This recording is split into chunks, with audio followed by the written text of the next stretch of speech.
How does a flag become so powerful enough to make complete strangers feel like family? Every 4 years, World Cup happens. People who have never been to Croatia become a Croatia fan. People who couldn't find Morocco on the map suddenly celebrates Moroccan's victory. For a few weeks, billions of people sort themselves into tribes based on nation. Don't need to be in the same family, religion or profession, but just by a flag, a jersey, an anthem, a few colours. And that's enough. How little information we actually need to recognize a nation. We're so good in attaching meanings to symbols. And I think about it. Every nation faces the same challenge every brand faces. How do we create a shared identity among millions of people who have never met each other? A fisherman in Scotland and a banker in London may never cross paths. Even just by being in the same country, like a farmer in Hokkaido or a salaryman in Tokyo, may live a completely different lives. Yet somehow, they feel part of the same nation. Nations are held together by stories, shared memories, by shared myth. Flags, monument, national holidays, passport, currency. A nation is one of the largest storytelling projects ever attempted. I only started noticing this after sitting down with my dad's collection of banknotes around the world. At first, I liked the graphic design details on it, but eventually I realized he was collecting stories. Banknotes can really tell you what a country believes. The UK,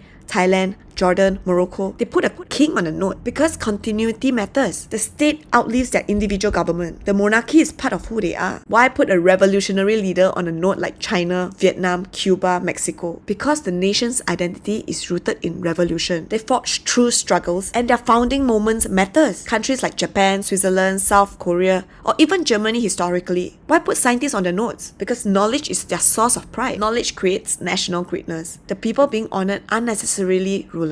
They are contributors. They honor people who advance society through knowledge. You picked up a Swiss franc and suddenly you're looking at creativity, science, innovation, and design. Like it's saying to you, we may be small, but our identity matters. Just like Singapore. Multiculturalism, nation building. The note feels like a visual memory of how small an island is, but it's a global city. Canada, New Zealand, Costa Rica, Iceland, if you look at it, they put mountains, temples, sacred symbols on the note. Culture, geography, or faith are seen as a foundational to their national identity. And once you start looking at notes this way, you can't unsee it. You look at Bhutan, the mood changes completely. The symbolism, the emphasis on culture and spirituality, it's almost impossible to confuse it with any other country. Every note is saying, this is who we are. Nations do exactly the same thing. Every country competes for tourists, investors, talents, influence, prestige. Countries care deeply about how they are perceived. In branding, we call this positioning.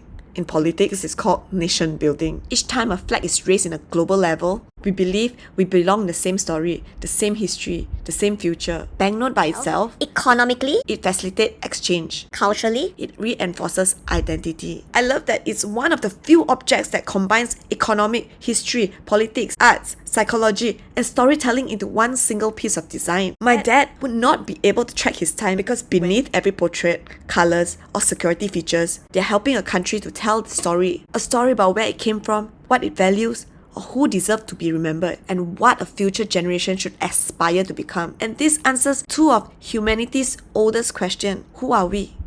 Who do we want to become? And we know most successful brands in human history influence what people believe, owning space in someone's mind, what they remember, and shape their identity.